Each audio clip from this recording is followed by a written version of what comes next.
Deus é de volta como quero ser. Em certas situações difíceis de suportar,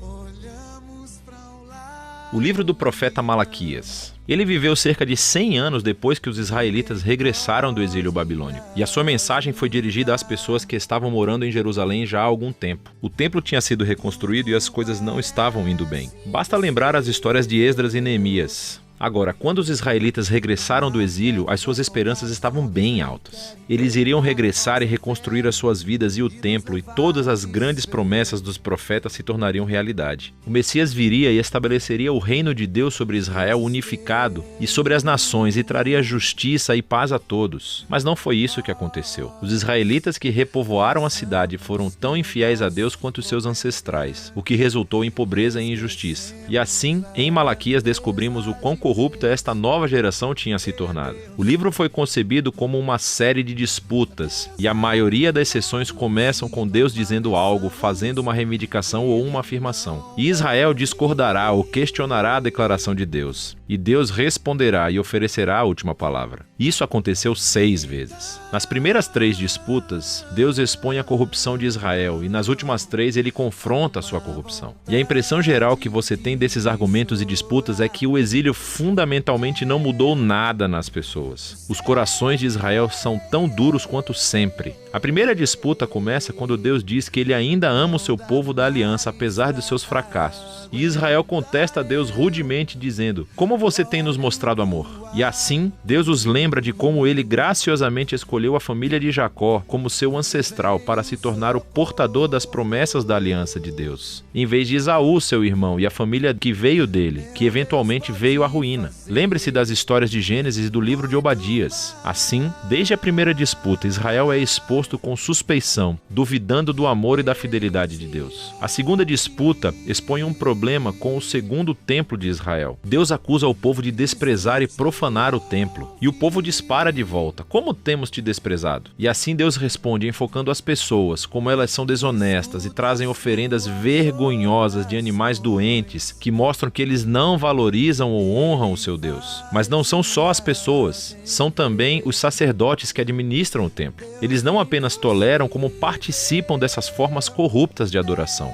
De cima para baixo, o povo de Deus provou ser infiel. Na terceira disputa, Deus acusa os homens israelitas de traição contra ele e as suas esposas, que eles, é claro, negam. E Deus expõe a combinação tóxica da idolatria e do divórcio que está acontecendo. Vocês têm homens israelitas que se casam com mulheres não israelitas e adoram os deuses ancestrais de suas esposas dentro dos seus lares. Lembre-se da história de Neemias, capítulo 13. E assim Malaquias conecta isso a uma onda de homens se divorciando de suas esposas sem qualquer razão. E as esposas não ligam para isso. E Malaquias diz: não, é uma traição à sua aliança com Deus. E assim Malaquias transita para o segundo conjunto de disputas que confrontam a rebelião de Israel. A quarta disputa começa com os israelitas acusando Deus de negligência, dizendo: onde está o Deus de justiça? E eles veem a injustiça e a corrupção em abundância e Deus parece não fazer nada. Então Deus responde dizendo que ele enviará um mensageiro que irá preparar o povo para o retorno pessoal de Deus no dia do Senhor. Ele virá como fogo para purificar o seu povo e remover a idolatria, a imoralidade e a injustiça sexual, para que somente os fiéis remanescentes possam se tornar o seu povo. Na quinta disputa, Deus chama o povo para voltar-se a ele. E as pessoas dizem: como podemos voltar atrás? Deus confronta o seu egoísmo. Ele mostra como eles pararam de oferecer o dízimo dos seus rendimentos para o templo. Agora, essa palavra dízimo significa apenas 1/10. É a quantia do rendimento e fruto do seu trabalho que os israelitas deveriam doar anualmente para apoiar o templo e os seus sacerdotes. Essa prática é apresentada em diferentes partes da Torá. Agora, sabemos através de Malaquias e do livro de Neemias que as pessoas estavam negligenciando essa responsabilidade. E assim o templo caiu em desuso. E Deus os confronta. Ele diz que quer abençoá-los com abundância, mas somente se eles forem fiéis. Na disputa final, as pessoas acusam Deus e dizem que é inútil servi-lo. Eles veem pessoas más e orgulhosas tendo sucesso na vida e Deus não faz nada. E a resposta de Deus pela primeira vez no livro não é um discurso, mas sim uma pequena história sobre os fiéis remanescentes de Israel. Pessoas que temem o Senhor e amam se reunir e falar sobre como honrar a Deus e servi-lo. E assim, Deus ordena que um pergaminho de memória seja escrito para essas pessoas, para que possam ler o pergaminho e se lembrar do caráter e das promessas de Deus.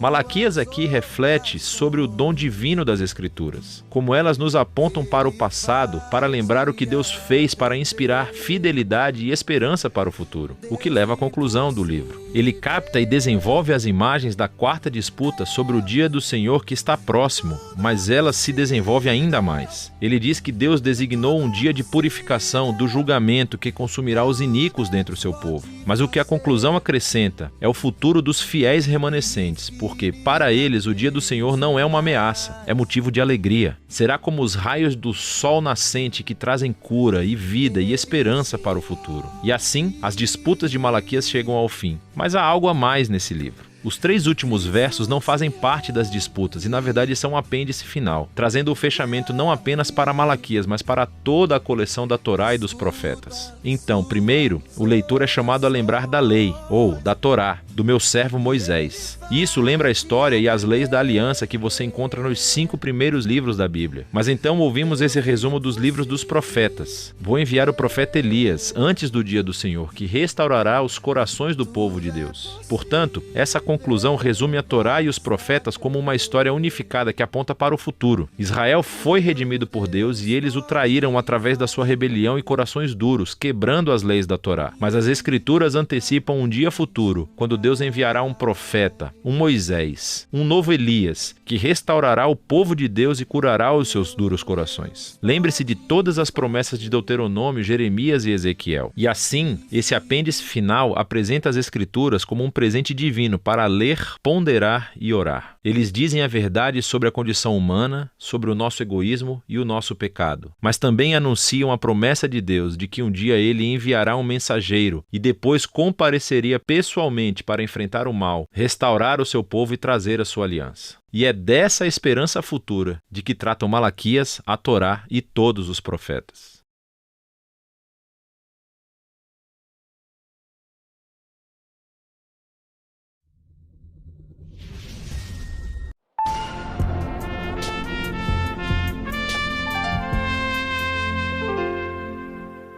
Deus há de